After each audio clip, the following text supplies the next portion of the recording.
Welcome, welcome, welcome. This is Edna White, and we are on our third day of the 7-day confidence challenge.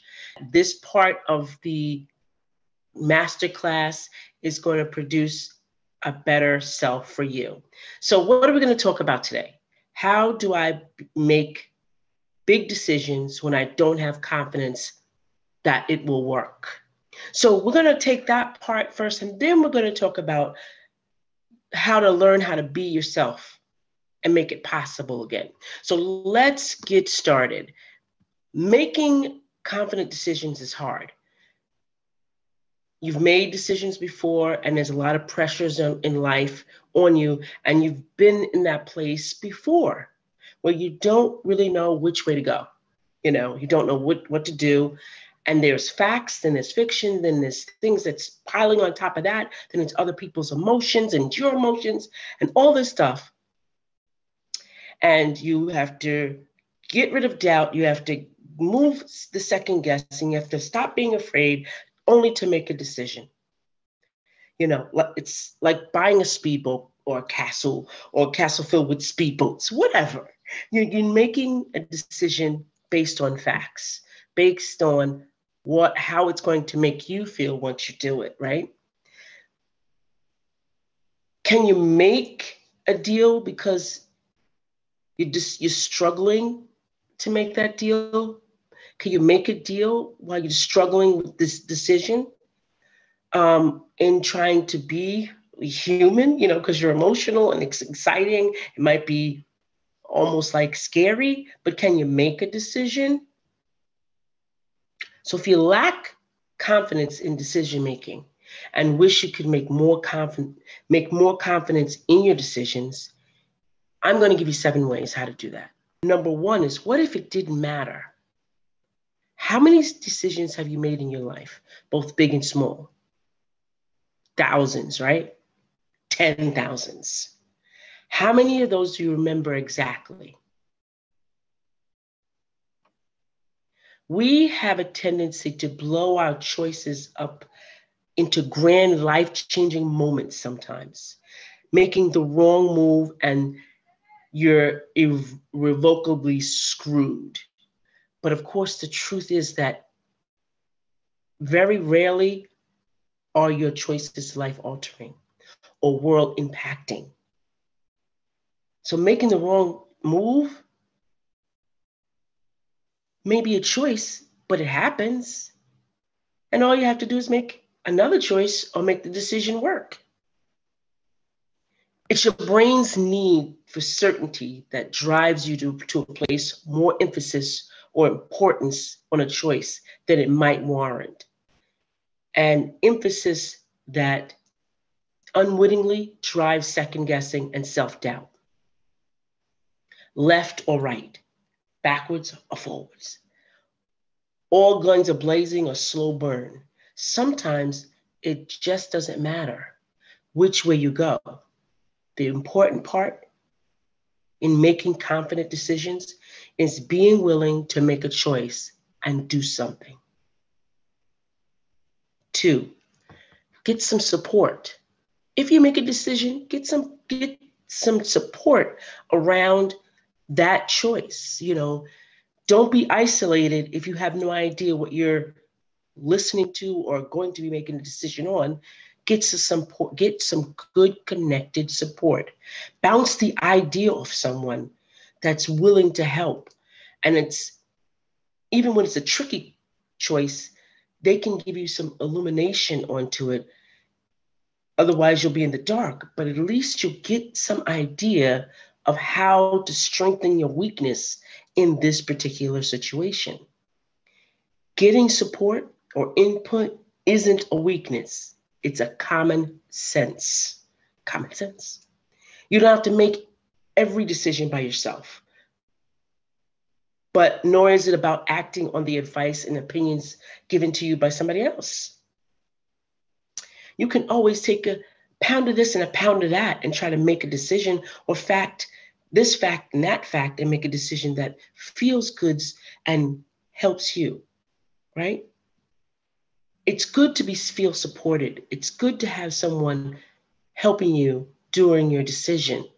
Like a major purchase, like a car, a house. It's good for someone to support you with the good facts, the good experiences that they've had, and the bad experiences and the things to look out for. If that's support that gets you out of that box up to the surface and breathing fresh air.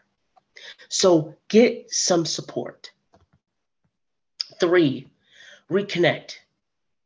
Making confident decisions is almost impossible if you're disconnected from the things that matter to you. If you're making a big decision like buying a home, you find out first, does it really matter to me? Is it the bedrock or the basis of what I really want? Not what someone else wants, but what I really want. Connect with what you want, not with what everyone expects of you, not what someone else is doing, but what are your values, the things that truly matter to you in yourself. What is your bedrock? Explore and reconnect with the things that matter to you, the things that resonate, the things that give you, I give a damn feeling, okay? For me, these things included creating value, hearing people, laughter, creativity, and more. So I base my decisions on things and get to be confident that they are the right decisions because I use what matters to me. What matters to you? Reconnect. 4, you might never have all the data when you're not feeling confident. And it's easy to wait until you know all the information before you make your choice. But of course, if you want to wait until you have all the data before you make a choice, then you could be waiting a really, really long time. Sometimes there's so many variables that you can't factor them all in. Sometimes the nuances are such that projecting an outcome is highly impossible. Sometimes, if you just don't need to have every bit of information before you make a choice, you just don't need it. Sure, it's great value, well-informed decisions, but the pursuit of information can make you even procrastinate even more in making a decision. You don't need to know everything there is to know about something. Enough is the key to making a confident decision. 5, shaking in your boots doesn't preclude confidence. Just because you're afraid doesn't mean that you don't exude confidence. You feel fear, and that's good, right? You know that fear is there, but you still move forward. Fear is part of how your brain is wired, and that there to remind you that things might not go as planned or what you might think, or you might just lose out. Sometimes, of course, that's enough to get in your way, make you doubt your decisions and stop you.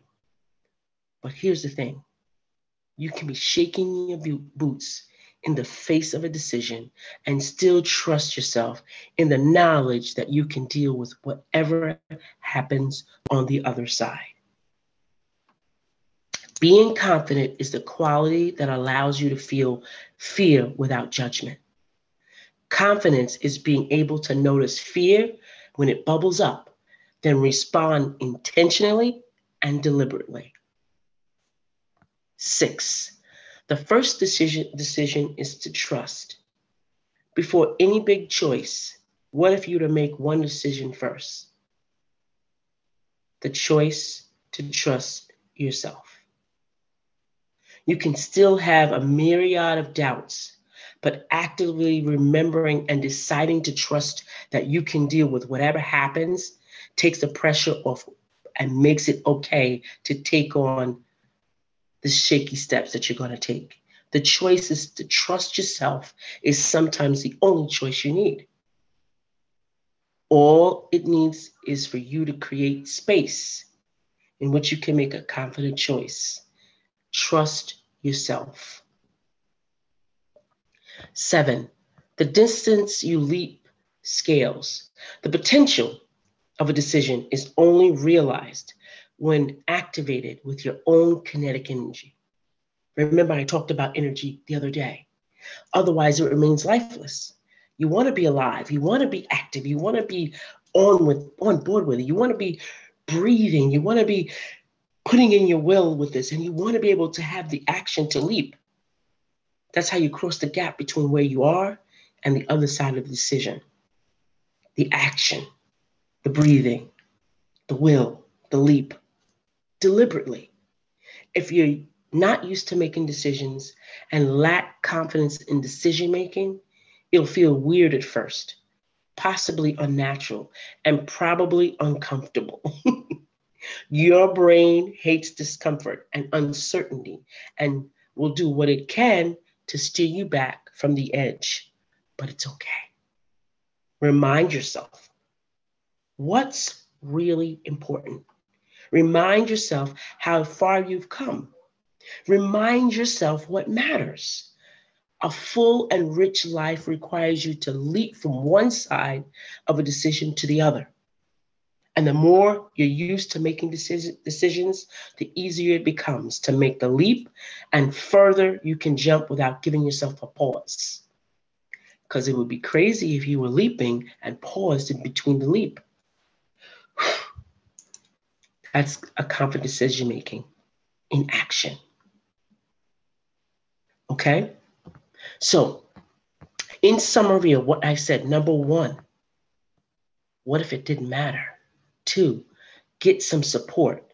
Getting support or input isn't a weakness, it's common sense.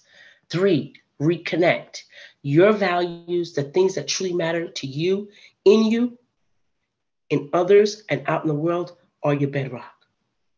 Remember that. Let it resonate with how you feel. 4, you might never have all the data, but you can make the decision with some of the data. 5, shaking in your boots doesn't preclude confidence. Being confident is a quality that allows you to feel fear without judgment. 6, the first decision is to trust. The choice to trust yourself is number 1. 7, the distance you leap scales. Don't pause. Keep the action, breathing, will, and leap deliberately. So I hope that this gets your confidence stirred, because it's getting mine stirred right now. Okay, so now that we have this confidence, how do we come back to ourselves? How do we get there? How do we move forward in how to be ourselves? Some people go through their entire lives without examining and understanding their true selves. They let others tell them who they are. They let society determine their goals and their dreams, and it becomes a way out, an easy way out. You're not one of those people, because you're on this 7-day confidence challenge today. You want to dig deep and learn how to be yourself, your true self. Once you do, you reveal a life filled with possibilities and fulfillment. The number 1 thing to do is know yourself. You see, our beliefs about who we are go all the way back to childhood. We're born as sponges. We soak up our environment without even realizing it. We form an opinion of ourselves that we think is true, but it's actually how others want us to be. These opinions become our limiting beliefs. And before you can answer the question, how can I be myself? You must stop, strip them away. Your true self is underneath everybody else's opinion. Number 2, Let go of negative self-talk. Limiting beliefs manifest as negative self-talk. To overcome limiting beliefs and learn how to start being yourself, listen to your inner monologue. What are you saying to yourself? You may tell yourself things like, I've always been this way, or I'm just good at this. Perhaps you tell yourself that you need to be perfect to be worthy of love. Catch that self-talk and question it. Is it masking who you truly are? Who you really are? 3, focus on your strengths. Your negativity are nothing but traits. Okay? Replace negative self-talk with positive thoughts that empower you to be yourself. When you focus on your strengths, you build yourself up instead of tear yourself down. Not sure what your strengths are? Think of the times in your life when you felt the most in your element. And I can tell you from myself, it was when I was really young, 5, 6, 7, 8, 9. I was really in my element. No, 9, 10, 11, 12. I was really in my element.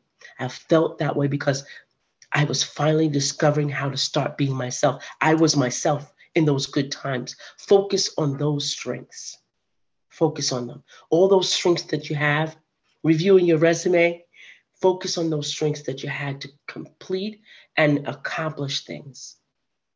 And then empower yourself with positive self-talk. 4, stop living in the past. Your past does not equal your future. Everyone has made mistakes. They don't have to define who you are, and you don't need to spend your life atoning for them. Learn how to let go of guilt and stop living in the past. You can live this life any way you want.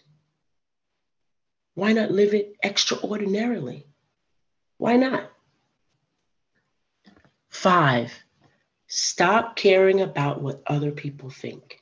For many of us, not caring what others think is easier than said than done. I know that I have many clients that say, yeah, that's easy. But you know how long it took me not to care what other people say, not to care what they feel about me, not to care if I stumble over my words and, and people say it should be perfect. But our fear, what other people think, only holds us back. Remember that what people think of you actually is a reflection of them, not you. You can't control other people's opinions. All you can do is learn how to be yourself and how to be happy with that. 6, be open to change. The human brain is complex. We are the product of hundreds of experiences and pieces of information that our brain processes every day. The brain is always learning and changing. So how can we expect ourselves to stay the same? How can we? Realize that you can change your opinion and preferences while still fundamentally know how to be yourself. To be yourself, you must actually allow yourself to change. The wrinkles, everything, your age, you have to allow for that change. So throw those pants away that you had 16 years ago. You may get in them, but they may fit different. You may not look that great in them. Who knows? But accept the change. 7, be vulnerable. It's easy to show off the good parts of yourself. It's easy. Check out Facebook. Check out Instagram. Check out all the other social media platforms. It's easy. But to be yourself, you have to be the whole self. That means being willing to be vulnerable. If you're wondering, how can I be myself? The answer is to step into your pain. Step into it. and face your fears head on. Be open and honest with your partner and your friends and your family. Tell them how you really feel. Share your deepest fears. You might be surprised how it strengthens your relationships. Be vulnerable. I didn't say weak, I said be vulnerable. 8, express yourself. Expressing yourself can help you determine what you enjoy. How you experience this affects you and how you start really being yourself. Keep a journal and a record of what you did each day, or what you did well each day, and what you enjoyed. Keep a record of that. And all the things that you could have done better. Express yourself through art, writing, music, or even gardening. It's while we're engaged in these things that we love that we feel most ourselves. So if you love gardening, if you love being a veterinarian, you love being with animals, you love music, you love writing, indulge in that. I do. I enjoy writing, and I'm starting to enjoy art in a different way. 9, get out of your comfort zone. People crave certainty. It's one of the 6 human needs. We also need growth and variety. All growth starts at the end of your comfort zone. I know that to be very true. I always lived in a box, making sure that no one knew this and no one knew that. Had to keep everything in a box. I was always told whatever happens at home stays at home. And then one day I broke out of that box, and that journey to learning how to be myself started. I started to express myself, experience different things, experience new things, and notice how they make you feel. You'll learn more about yourself by leaving your comfort zone than ever before, than you ever thought possible. Listen, when I moved to China, got up and just moved for 1 year, signed a contract to work there for 1 year, I got out of my comfort zone. I had no one of my color, no one in my family there but me. And it gave me a great experience. It got me out of my comfort zone, and it started me on the journey to learn myself. It wasn't such a hate campaign anymore. I hated this, hated that. It wasn't all of that. It was more, I love what I do. 10, find your community. You've done the internal work. Now it's time to seek support, acceptance for the new you. When you surround yourself with the right people, they'll elevate you, your best traits, and build you up instead of holding you back.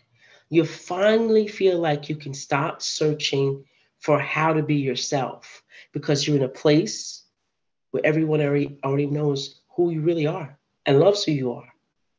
And if they don't come around. But find your community, find your tribe, surround yourself with those people. So let's recap, okay? Let's recap. How to be yourself. Know yourself, number 1. 2, let go of negative self-talk. 3, focus on your strengths. 4, stop living in the past. 5, stop caring about what others think. 6, be open to change. 7, be vulnerable. 8, express yourself. 9, get out of your comfort zone. 10, find your community, your tribe. I hope today that I've shared something with you that you can go back and look through, and you can start to begin to write on that journal towards your confidence. Remember, today, you're going to be writing in your journal on what you did today, what was good, what was bad, what you could change, and then write down what you're thankful for, the small steps, the good steps, whatever. Write down the things that you accomplished. Now listen, as always, I'm available just by clicking the link or just like contacting me, and I can give you 30 minutes free. And we can have a chat and get you started on your way where you need to go in your journey, or you can hire me to be your life purpose coach. Remember, I work with mindset and I also work with your business growth. Check me out on my website at www.thisisforyou.com. This is Edna White, and this is our third day of the 7-day challenge into your confidence. Bye for now.